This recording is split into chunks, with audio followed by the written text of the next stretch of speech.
Thank you for coming today. Our Nebraska State Patrol family is hurting today. Yesterday we lost a dedicated trooper, a devoted friend, and a wonderful person. Trooper Kyle McAcy had a way of creating smiles in conversations with friends, with family, and even with complete strangers.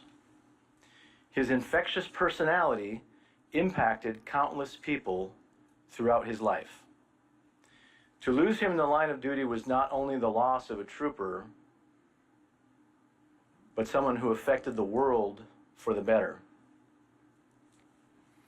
Today, as we remember Kyle, our hearts are with his parents, Teresa and Kevin, his fiancée, Spencer, his siblings, Colin and Bethany, his friends, the troopers he worked with every day, and all who had the pleasure of knowing him. I can provide some preliminary details about yesterday's tragic incident. At about 9:20 a.m., Trooper McAcy and another trooper had responded to a crash that involved a Department of Transportation snowplow and two passenger vehicles. One of the passenger vehicles had struck the rear of the snowplow as it was plowing eastbound I-80 near mile marker 424. The troopers checked on everybody involved in the crash and noticed that one of the drivers was suffering from neck pain. The other trooper provided first aid to that driver, whose vehicle had come to rest in the south ditch.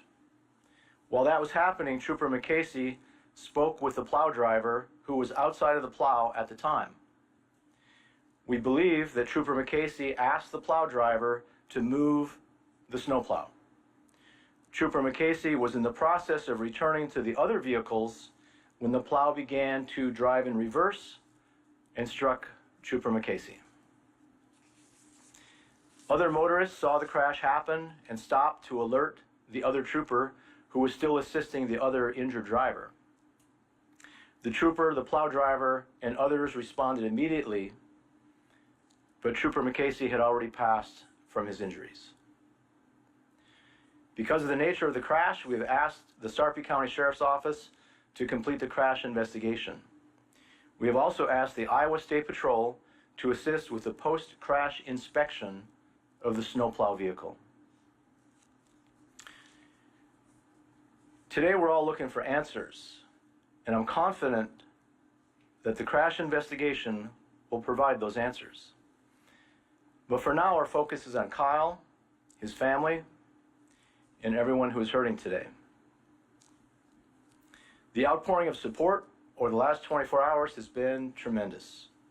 There will be opportunities in the coming days for the public to pay respect to Trooper McAcy. Those details are still being worked out. His patrol vehicle is currently parked outside our Troop A headquarters in Omaha at 4411 South 108th Street. We've also set up a web page where you can send messages to support Kyle's family. Links to that webpage are on our NSP social media pages. As we mourn, please keep Kyle, his family and friends, our troopers, our dispatchers, and all our NSP teammates in your hearts and in your prayers as we grieve this immeasurable loss. We have time to take a few questions. Colonel, thanks for your time. Can you speak to the nature of how the plow was moving when it hit the trooper? We believe that the plow was moving in reverse to relocate to another location. Any other details that are of a technical nature, of course, will be revealed through the crash investigation. Was it moving quickly? We don't know that.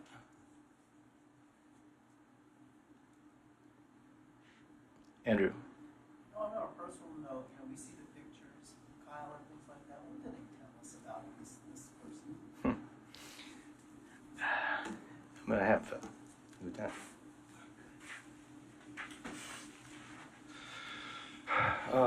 My name is Jeremy Thorson. I'm lieutenant and currently acting commander for Troop A, which means I got to spend a lot of time around Kyle.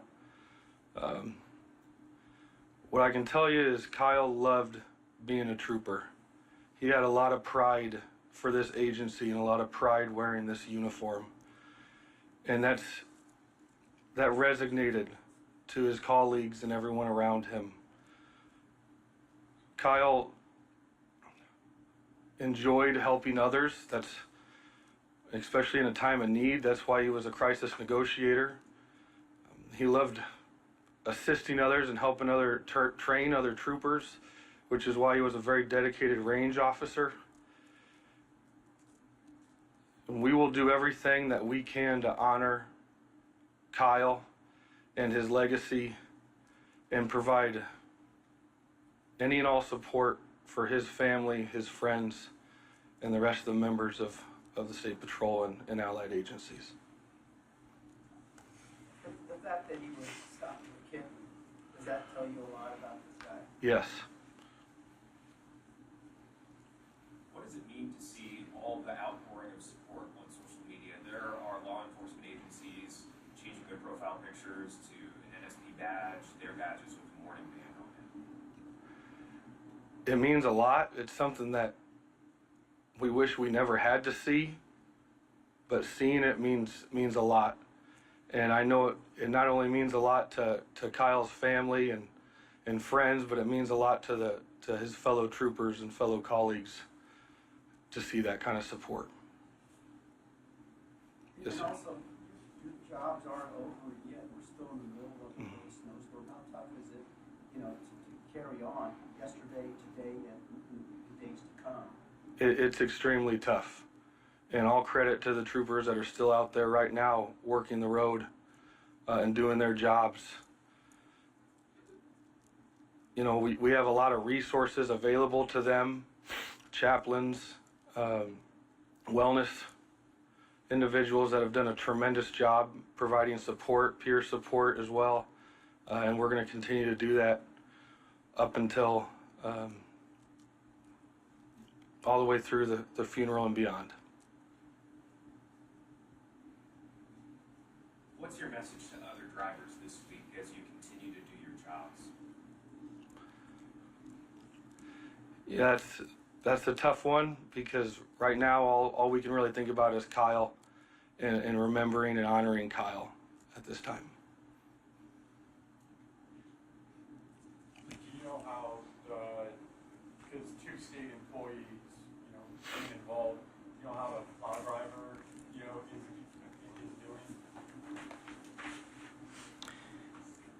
doing? Thanks for the question. He was asking about how the plow driver is doing. I did speak with the transportation director, and of course, that individual is hurting as well. I mean, this is a tragedy for everybody involved, and that's going to take some time to process through that. At this point, do you know if, maybe this is a question for the sheriff, will the plow driver face charges? Is that part of this investigation? First of all, I'd like to offer condolences to Kyle's family and all our friends here with NSP. We have a great relationship with NSP and with our other law enforcement organizations around. So the investigation will probably take 1 or 2 months, and when we're finished, we will sit down, or our investigators will sit down with Chris Perone from the Cass County Attorney's Office. He'll review it, and actually it'll be the county attorneys who will make any determination on how to proceed. What's the reason that Sarpy County you were brought in instead of Cass County? Because it happened in Cass County. It did happen in Cass County. We have several reconstructionists on our team. They are experts in the field. NSP called us and asked for assistance, and surely we're going to help them, and that's how we got involved. There is one thing that we don't have certifications to inspect trucks, so we called our friends at Iowa State Patrol, and actually they were at the tow lot this morning inspecting the truck.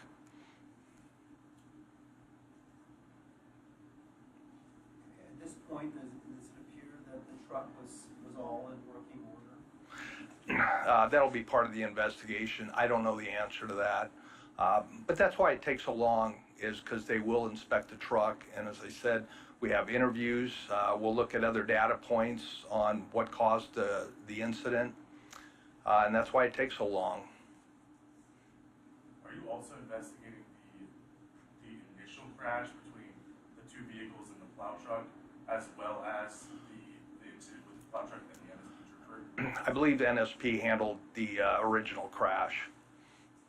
So we're not looking into that at all.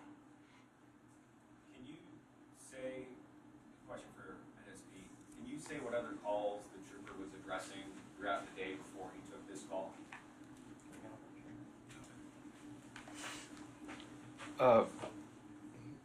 A weather event, as you all know, was occurring, so several crashes that a lot of you have already reported on, several crashes, several slide-offs, several motorist assists,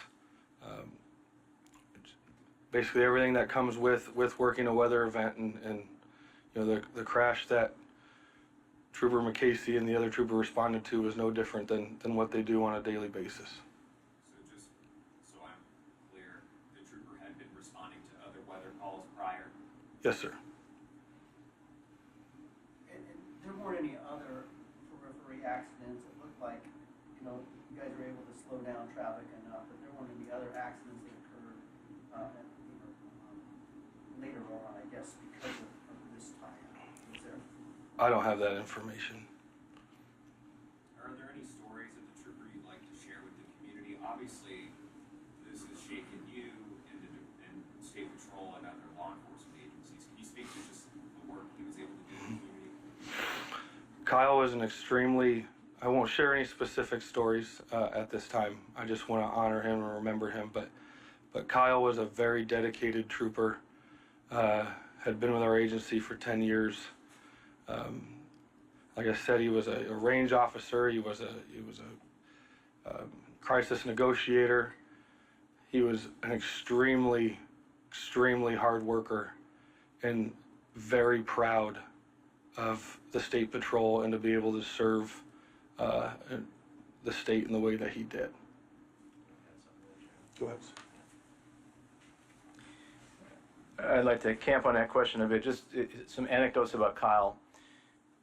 You may not remember this, but the last trooper that we lost in the line of duty was Jerry Smith in June of 2019. Kyle and Jerry were actually roommates in camp, at Camp 5-6, and Kyle was instrumental in helping the Smith family in their time of grief. The second phone call I made yesterday was to Karen Smith. No, that was a hard one.